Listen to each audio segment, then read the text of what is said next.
oras ng pagdidilig natin, dahil nga sa nangyari sa ating tanlad, ihiwa-hiwalay na natin, no?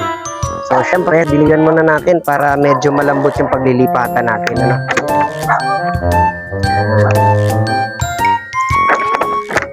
Kasi ito, natapakan to ng mga nagharutang bata. So, syempre, mamatay, anihin natin, kunin natin siya at ilipat, no? Yung iba.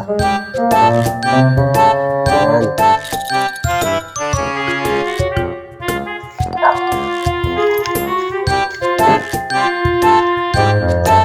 Yan. So, eto,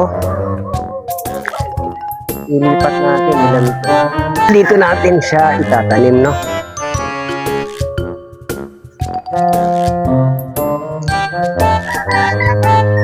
Ilang linggo, okay na to, lalago to.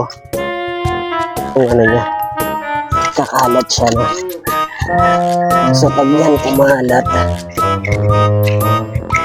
sigurado. Okay.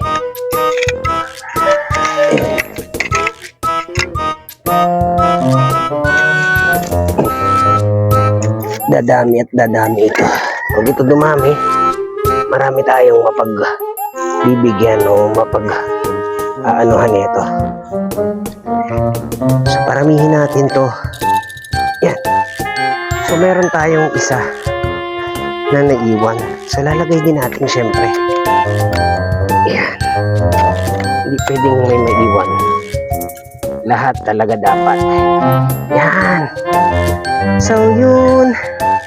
Naitanim ko na. So, didilig na tayo, guys.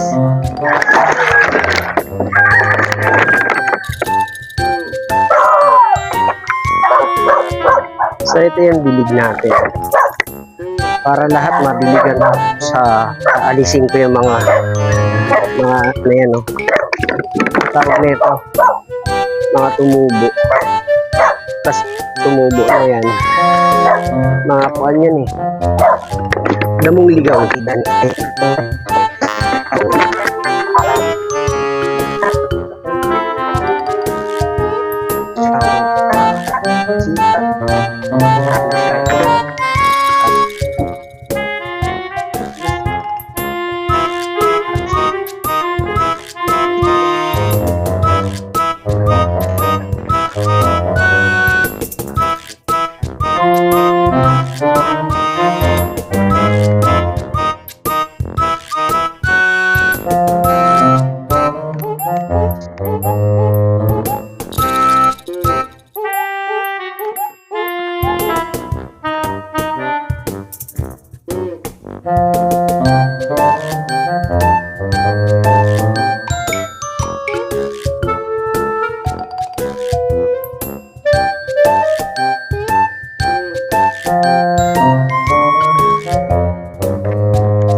Sarap yung bunga nito, mga sekto.